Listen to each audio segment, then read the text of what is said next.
Differentiable on some close interval a to b। तो continuous तो अपने आप ही होगा, तो मैंने उस कंडीशन को अलग अलग नहीं लिखा, कंटिन्यूस ऑन क्लोज इंटरवल और डिफरेंशिएबल ऑन ओपन इंटरवल। मैं मानता हुआ चल रहा हूँ डिफरेंशिएबल है तो दोनों कंडीशन सेटिस्फाई हो रही, राइट।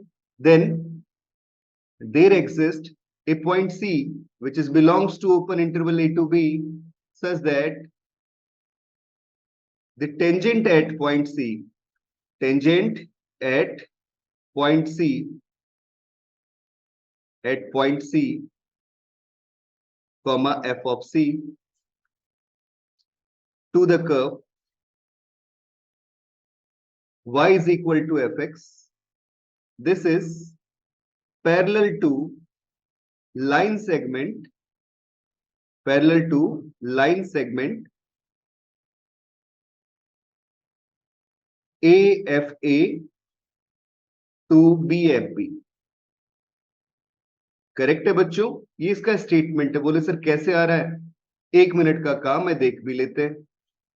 ये सिचुएशन आई कि आपका function y equal to f x दिया हुआ था। सपोज ऐसी कर्व मुझे मिल रही थी between the points a and b।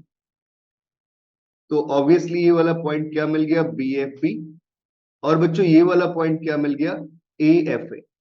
कोई डाउट है यहां तक? ये सेगमेंट इन दोनों के बीच में मिल गया। What is the slope of this segment? This is f B minus F A upon B minus a, right.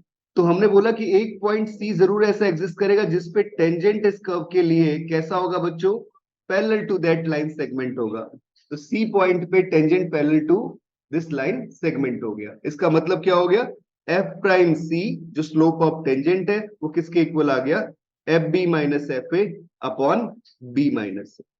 ये हमारे पास लैग्रांजेस मीन वैल्यू थ्योरम है। इसी के ऊपर एक एप्लीकेशन होता है, अगर हम ये बोल दें along with condition of LMVT if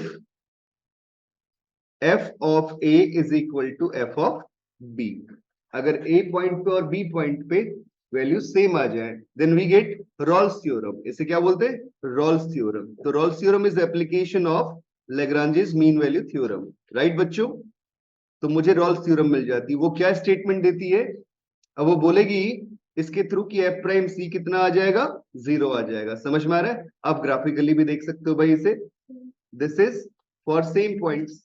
जैसे मेरे पास यहाँ पे ये कर्व मिल गई इस तरीके की, तो 100% है कि एक पॉइंट ऐसा सी जरूर मिलेगा जिस पॉइंट पे tangent parallel to x axis हो जाएगा, राइट। क्योंकि ये line segment parallel to x axis हो चुका है अब, क्योंकि इन दोनों पॉइंट पे वैल्यू सेम है। This is f a is equal to f b, जो पैरेलल टू एक्स एक्सिस हो जाए। हाँ राइट बच्चों, समझ में आ रहा है सबको? तो ये दो स्टेटमेंट्स हमारे पास हो गए। रॉल्स थ्योरम का सबसे अच्छा इस्तेमाल हम लोग क्या करते हैं, यहाँ पे एक छोटा सा नोट भी लिख लेते हैं। वो क्या लिख लेते हैं कि भाई इसका इस्तेमाल तब भी किया जाता है जब भी हमें दो रूट्स मिलते हो, ठीक है। तो हम ये बोल सकते हैं between any two roots, between any two roots of fx there exists a root of f derivative of x। कोई भी दो रूट्स के बीच में f डेरिवेटिव का एक रूट जरूर होता है। आ रही बात सबको समझ में? पक्का कहानी क्लियर हुई यहां तक? कोई डाउट तो नहीं किसी को? ठीक है, अब इनके ऊपर कुछ एप्लीकेशंस देखते हैं। पहला क्वेश्चन मैं शुरुआत करता हूं। चलो देखो कि भाई ये सबसे हो जाना चाहिए ना। पुराने वाले स्टेटमेंट के ऊपर बेस स्टेटमेंट था, हमने एक नया फंक्शन ले लिया कितना, let h x is equal to this is f of x into g prime x, right. ठीक है, तो आप देख पा रहे हो यहाँ पे कि h का जो वैल्यू है वो a पॉइंट पे भी कितना हो रहा है, 0 हो रहा है। ठीक है, h का वैल्यू b पॉइंट पे भी कितना हो रहा है बच्चों, 0 हो रहा है। और फंक्शन तो ट्वाइस डिफरेंशिएबल बताए हुए हैं दोनों के दोनों। ठीक है, तो ये h जो है वो डिफरेंशिएबल है किस रीजन पे, on close interval a to b। ये गिवन किया ही हुआ है इसने, ट्वाइस डिफरेंशिएबल बताया तो डिफरेंशिएबल तो है ही भैया, है ना। तो एच ए भी जीरो हो रहा है बेटा, एच बी भी जीरो हो रहा है, क्योंकि जी प्राइम जो है वो बी पे जीरो हो रहा है और एफ जो है वो ए पे जीरो हो रहा है। आ रही बात सबको समझ में? गिवन किया था क्वेश्चन के अंदर। हाँ जी बच्चों, बात क्लियर हुई यहां तक? तो बाय रॉल्स थ्योरम आपको बोला था कि between any two roots of the function there exist a root of its derivative, है ना? तो by Rolle's theorem we can say there exist some x belongs to open interval a to b such that h prime x that is equal to 0। इसका मतलब क्या हो गया? f prime x, h का derivative करो, g prime x this plus f of x this into g double derivative of x that is equal to 0। अब कुछ अच्छे उससे भी सोच सकता है। क्या काम किया हमने इस क्वेश्चन को देखते हुए? यहाँ पे क्लोज इंटरवल 0 to 1 की बात चल रही है बच्चों, जिसपे f0 और f1 दोनों की वैल्यू 0 दी गई है।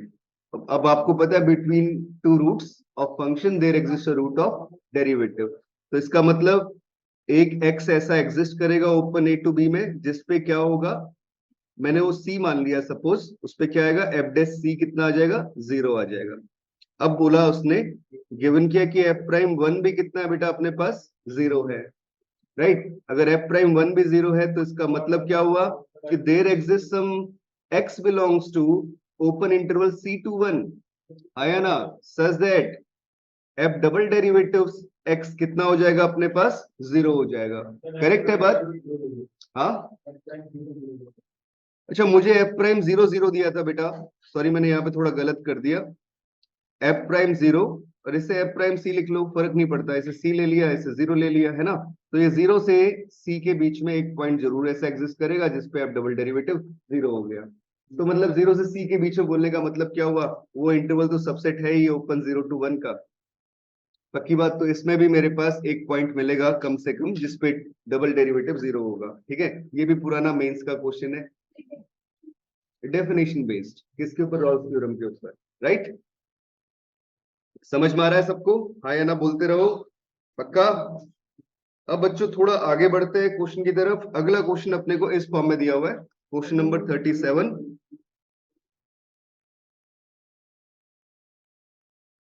इसे बोलते हैं कि if 2a plus 3b plus 6c that is equal to 0, then prove that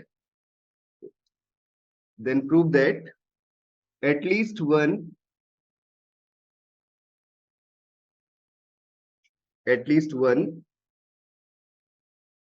root of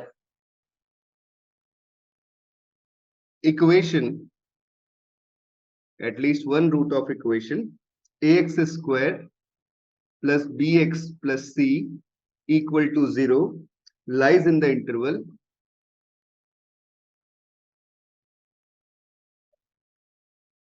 open 0 to 1। नहीं करो पहले, करो। तो अपने को इस इक्वेशन के रूट्स निकालने हैं, अपने को ये चेक करना है। मतलब गौर से देख रहे हो क्वेश्चन में ये गिवन किया हुआ है 2a plus 3b plus 6c equal to 0।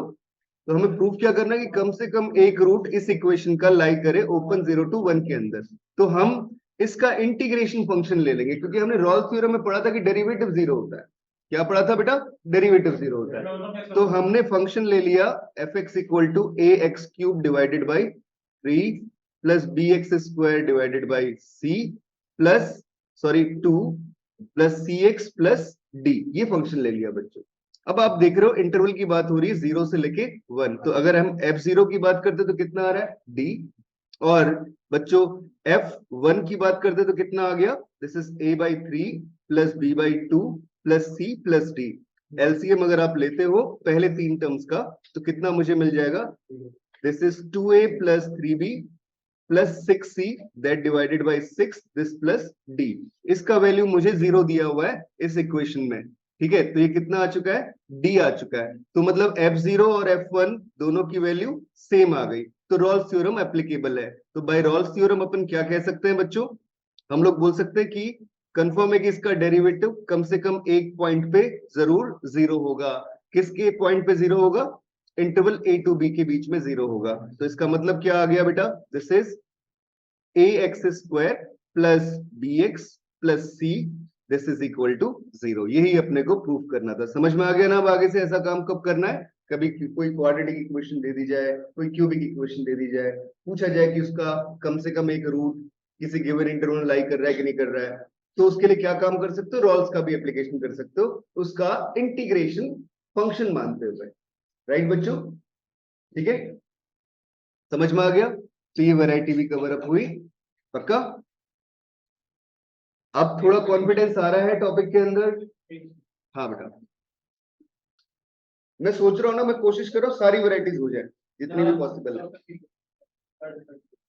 6 बजे तक बेटा, 5:30 तक। नहीं 5:30 नहीं, मैं उतना मैं कर नहीं सकता, ज्यादा बोल रहे तुम पता है यार, मेरी भी थोड़ी लिमिटेशन समझा करो यार। 15 क्वेश्चन करवा, अगला क्वेश्चन बच्चे हैं 50 क्वेश्चन छोड़ देना सर। Question number 38।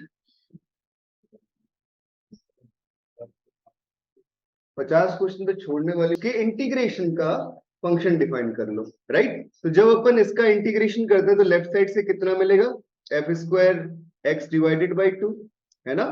और राइट साइड से क्या आएगा, एक्स स्क्वायर बाई 2। ये 2 कैंसिल आउट हो गया।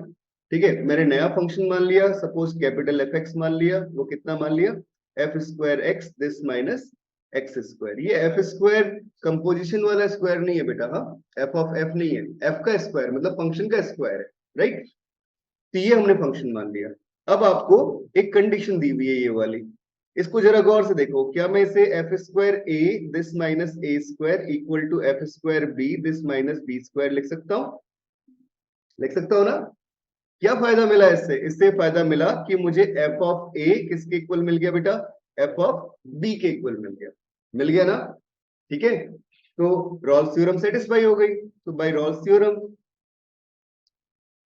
थ्योरम क्या कंडीशन हो जाएगी कि आपका एफ प्राइम एक्स जो होगा वो 0 होगा for some x belongs to open interval a to b. इसका मतलब क्या हुआ, 2 times f x this into f derivative of x this minus 2 times x that is equal to 0. So we have f of x into f prime x equal to x. यही अपने को prove करना था कि इस equation के पास कम से कम एक रूट हो किस इंटरवल पे, open interval a to b। Right, अब कुछ क्वेश्चंस फिर मैं चेंज कर रहा हूं वैरायटी, वो डिफरेंशिएबिलिटी टाइप के क्वेश्चंस होते हैं बेटा, जरा उनको भी देखते हैं हम लोग कैसे सॉल्व करेंगे। ठीक है,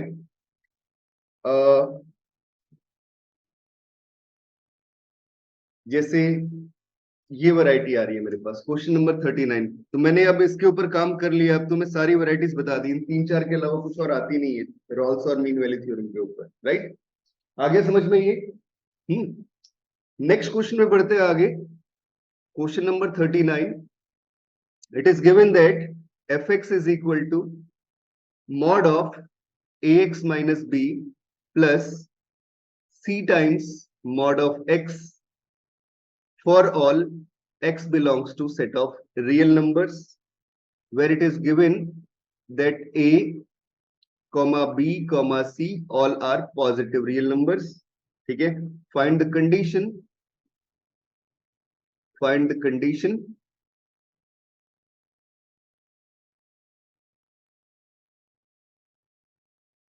if f of x attains minimum value at one point।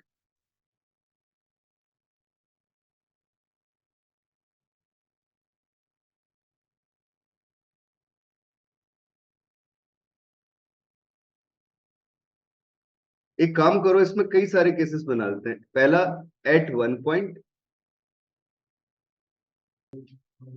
आपको कुछ नहीं करना भाई, आप इस फंक्शन को ऐसे डिफाइन करो, गौर करो बच्चों, मैं सॉल्यूशन रिप्रेजेंट कर रहा हूं इसका। ये फंक्शन गिवन किया हुआ है f x is equal to mod of a x minus b this plus c times mod of x. A b c सारे पॉजिटिव दिए हुए हैं आपको एफ एक्स अटेन करता है मिनिमम वैल्यू ठीक है, ये गिवन किया हुआ है। आपसे पूछ रहा है कि कंडीशंस क्या लगाई जाए एबीसी के ऊपर कि जिससे मेरे पास एक पॉइंट के ऊपर मिनिमम मिले या इनफाइनाइट पॉइंट्स में मिनिमम मिले। ठीक है, तो हमने क्या काम किया, पहले से तो ए कॉमन ले लिया, ए पॉजिटिव है तो मॉड लगाने की जरूरत नहीं उस पर, ये आ जाएगा रूट आपके पास, दूसरे से सी आ गया मॉड ऑफ एक्स। राइट बच्चों, अब अगर सपोज मैं ए इक्वल टू सी लेता हूं तो क्या होगा, फंक्शन एफ एक्स बन जाएगा बच्चों अपने पास में A times mod of X minus B upon A and this plus mod of X. Right, ये बन जाएगा। और इस केस में अगर अपन ग्राफ ड्रॉ करें तो ग्राफ कैसा मुझे मिलेगा, गौर करना,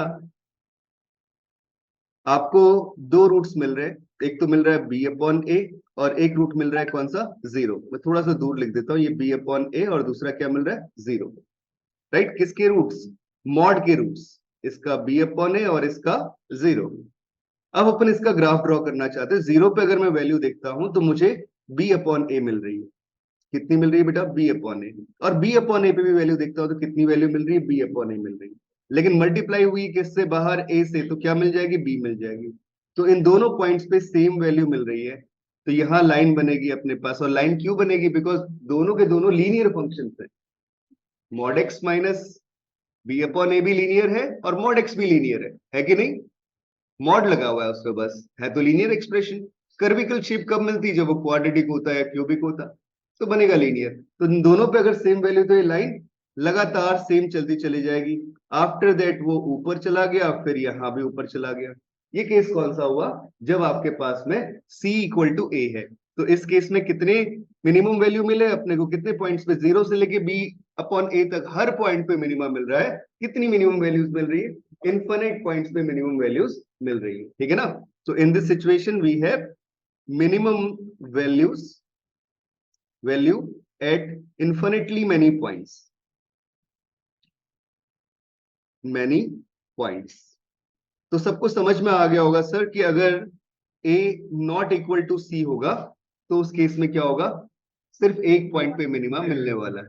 राइट, तो उस ग्राफ को भी देख लेते हैं कि मिनिमम मिलेगा या नहीं मिलेगा। तो उसमें दो केसेस बन गए, कौन कौन से दो केसेस बन गए, कि मेरा a c से छोटा हो जाए या a c से बड़ा हो जाए।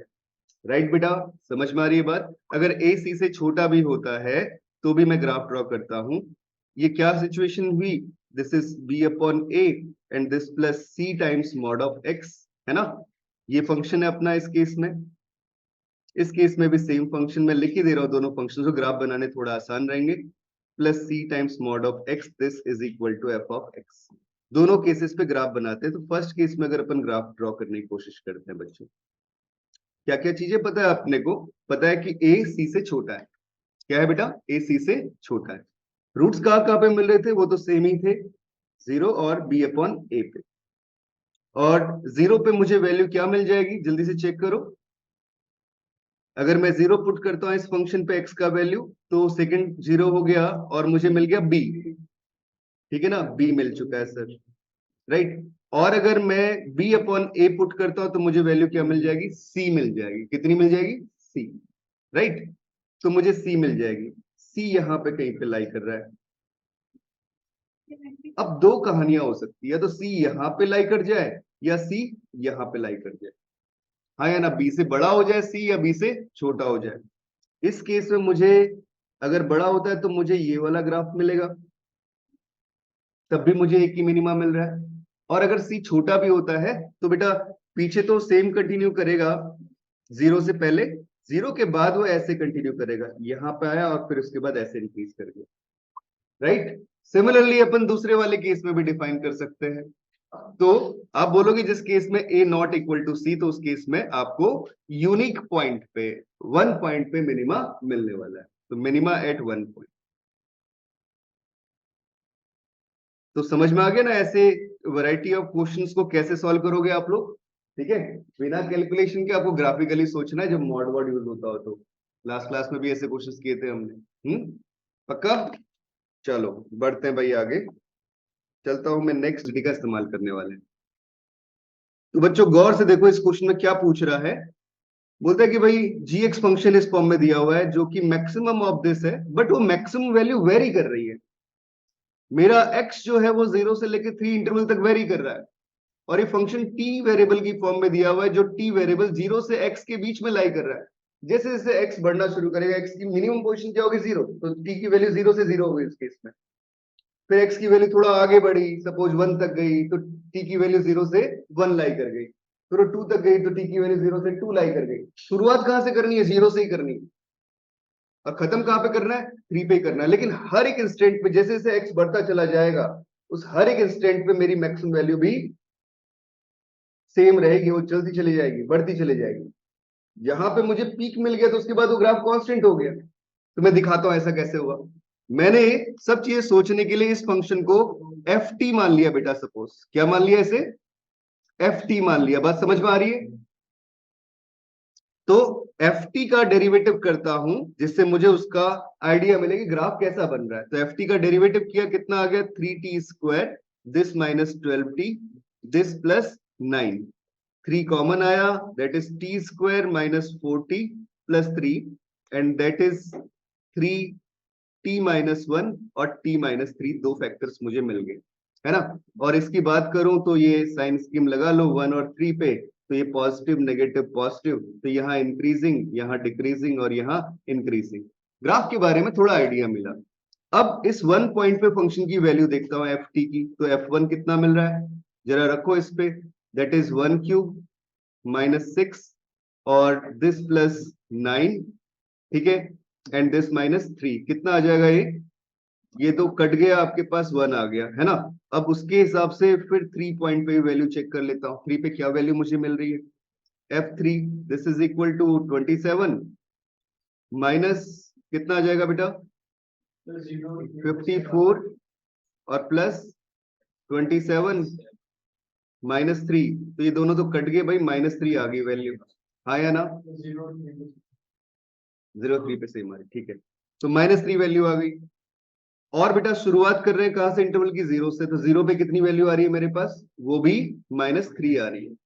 अब जरा मैं एफ टी का ग्राफ ड्रॉ करता हूं 0 से 3 के बीच में, गौर करना। एफ टी का ग्राफ ड्रॉ किया 0 से 3 के बीच में, राइट। यहां पे 3 पॉइंट है, तो 0 पे रख रहा है वैल्यू -3, और बीच में ये पॉइंट है 1 जिस पे वैल्यू रख रहा है कितनी? 1 पॉजिटिव, और फिर 3 पे कितनी रख रहा है भाई? -3। गौर कर पा रहे हो सारे लोग? ये ग्राफ जो है वो इंक्रीज कर रहा है 0 से 1 के बीच में, पॉजिटिव है देखो, और 1 से 3 के बीच में डिक्रीज कर रहा है। तो मैक्सिमम वैल्यू देगा 1 पॉइंट पे, तो दिख रहा है सबको। इसके बाद ग्राफ डिक्रीज करता हुआ ऐसे चला जाएगा।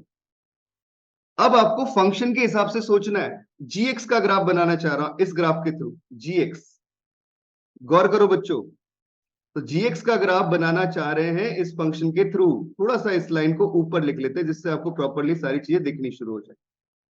0 पॉइंट पे ये फंक्शन 3 वैल्यू ले रहा है, -3 वैल्यू ले रहा है, और उसके बाद यहां पे 1 पॉइंट आया। 1 पॉइंट पे इसने पीक पकड़ा, यहां से इंक्रीज करता हुआ यहां तक चला गया। 1 के बाद 1 से लेके 3 तक के बीच में मैक्सिमम वैल्यू कितनी आ रही है? 1 ही आ रही है। और आपको पूरे इंटरवल पे टी की इंक्रीजिंग वैल्यूज के लिए मैक्सिमम वैल्यू उठानी है। तो यहाँ पे जो ये पीक पकड़ा गया है 1 पॉइंट के ऊपर, ये पीक कंटिन्यू होता चला जाएगा यहां से लेके यहां तक। होगा कि नहीं होगा बच्चों? समझ में आया कि नहीं आया? ये पीक कंटिन्यू हो जाएगा कहां तक? 1 से लेके 3 तक के बीच में। क्यों कंटिन्यू हुआ? क्योंकि इसके बाद तो ग्राफ डिक्रीज कर रहा था, लेकिन मुझे लेना क्या है? टी की बढ़ती हुई वैल्यू, उसके लिए मैक्सिमम वैल्यू लेनी है। तो मैक्सिमम वैल्यू तो उसके बाद कांस्टेंट रहेगी ना, वो कितनी रहेगी? हमेशा 1 रहेगी। किसके बाद में? 1 से लेके 3 तक के बीच में। भाई ये काम हुआ तो मेरा ग्राफ यहां से लेके यहां तक कांस्टेंट हो गया 1। अब 3 पॉइंट के बाद क्या दिया गया है आपको? 4 - x, उसकी वैल्यू 3 पे देखूं तो 1 ही आ रही है, तो वो ग्राफ कंटिन्यू हो गया ऐसे, 4 पॉइंट पे 0 हो गया। आगे बात सबको समझ में? अब मुझे क्या चेक करना है कि डिफरेंशिएबल है या नहीं है। तो इन दोनों पॉइंट्स पे जहां जहां पे मुझे डाउट मिल रहा है 1 और 3 पे, इन पे लेफ्ट डेरिवेटिव और राइट डेरिवेटिव चेक कर लेता हूं। ये वाला जो फंक्शन है, इन तीनों फंक्शंस को मैं लिख के दिखा देता हूं बेटा आपको। तो ये वाला फंक्शन मेरे पास क्या है? एफ टी है। क्या है बच्चों? F T. ये वाला फंक्शन क्या है? 1 है। और ये वाला फंक्शन क्या है? 4 - x है। तो इस 4 - x का डेरिवेटिव कितना आएगा? -1। हाँ या ना बच्चों बताओ, सबको समझ में आ रही है बातें यहां तक? बोलते रहना। बोले सर इसका डेरिवेटिव कितना आ गया, इसका डेरिवेटिव स्लोप, या आप यू में say that is right hand derivative eight 3 कितना आ जाएगा अपने पास? बोले -1। लेफ्ट हैंड डेरिवेटिव एट 3 कितना आ जाएगा अपने पास? This is 0। फिर राइट हैंड डेरिवेटिव एट 1 कितना आ जाएगा भाई? वो तो 0 हो जाएगा। राइट वाला फंक्शन कितना 1 के 1 ही है, कांस्टेंट फंक्शन उसका 0 आ गया डेरिवेटिव। और लेफ्ट हैंड डेरिवेटिव एट 1, हाँ जी बच्चों कितना वैल्यू मुझे मिल जाएगा? लेफ्ट में जो फंक्शन था वो ft था, उसका डेरिवेटिव ये निकाला था आपने। किस पॉइंट पे चेक कर रहे हैं हम लोग? 3 पॉइंट पे चेक, सॉरी 1 पे चेक कर रहे हैं। वो कितनी वैल्यू मेरे पास आ रही है? 1 पे 1 आ रही है सर, राइट? तो तुम देख पा रहे हो कि ये दोनों वैल्यूज भी अनइक्वल, और ये दोनों वैल्यूज भी कैसी बच्चों? अनइक्वल। तो इसका मतलब 2 पॉइंट्स पे नॉन डिफरेंशिएबल हुआ। किस किस पॉइंट पे? एक 1 पे और एक 3 पे। आपसे पूछा था number of points of non differentiability, कितने नंबर ऑफ पॉइंट्स मिल गए? 2 नॉन डिफरेंशिएबिलिटी के पॉइंट मिल गए। समझ में आया सबको? कैसे करें? साथ में इस कंडीशन को सेटिस्फाई करता है। अब इस कंडीशन को सेटिस्फाई कर रहा है, कैसे काम किया जाए? मैं क्या इस इक्वेशन को ऐसे लिख सकता हूं, f of y minus f of x it's mod is less than equal to mod of y minus x का होल स्क्वायर, लिख सकता हूं ऐसे। And this implies that mod of f of y this minus f of x that divided by y minus x and this less than equal to mod of y minus x, लिख सकता हूं बेटा इतना। इस पे मैंने limit apply कर दी y टेंस टू x। क्या अप्लाई कर दी? y tends to x। तो कितना आ जाएगा? F y minus f of x that divided by y minus x and this is less than equal to 0। हाँ या ना? y टेंस टू x रखोगे तो राइट साइड में तो 0 हो जाएगा, और लेफ्ट साइड में क्या बन गया? Mod of f prime x बन गया। क्या बन गया बच्चों? Mod of f derivative of x कितना आ चुका है? 0, लेस देन इक्वल टू 0। अब मॉड 0 से छोटा तो होगा नहीं, तो इसका मतलब मॉड कितना आएगा? 0 आ जाएगा। मतलब फंक्शन कितना हो जाएगा? 0 हो जाएगा। बात समझ में आ रही है? अगर फंक्शन का डेरिवेटिव 0 है, इसका मतलब फंक्शन कैसा है? कांस्टेंट है। अगर फंक्शन कांस्टेंट है, आपको दिया हुआ है value f0 is equal to 0, इसका मतलब c का वैल्यू कितना आ गया? 0। अगर 0 आ चुका है तो पूरा फंक्शन ही कितना हो चुका है? 0 हो चुका है। तो किसी भी पॉइंट पे वैल्यू पूछेगा, वैल्यू कितनी आएगी? 0 आएगी। तो आंसर कितना है बच्चों इसका? 0। करेक्ट है? हाँ कांस्टेंट। ठीक है, आ रहा है समझ में? तो ये अप्रोच लो। अब तुम्हें एक इसी के साथ में एक कंसेप्ट ही बता देता हूं, तुम उसे याद रखो बच्चों। जैसे कभी भी मुझे मिलता हो इस तरीके से, यहां पे एज ए नोट लिख रहा हूं कि अगर f डिफरेंशिएबल फंक्शन है, मतलब इफ f इज डिफरेंशिएबल, ठीक है, such that mod of fx minus fy is less than or equal to mod of x minus y to the power alpha, where alpha is greater than by 1 for all x y belongs to set of real numbers, or you may say domain of this function f. Then fx is constant function. fx हमेशा कैसा होगा? Constant होगा। बस power कैसी होनी चाहिए? Greater than by 1 होनी चाहिए बच्चों। समझ में आ गई बात? जैसे यहाँ 2 थी, मैंने प्रूफ तो कर ही दिया तुम्हें। अब रिजल्ट लिख लेते हैं। तो कभी भी ऐसी फॉर्म देखे डायरेक्टली बोल दोगे फंक्शन कैसा होगा? कांस्टेंट होगा। करेक्ट? बैठी दिमाग में वैरायटी भाई, बताते रहो हाँ या ना। राइट?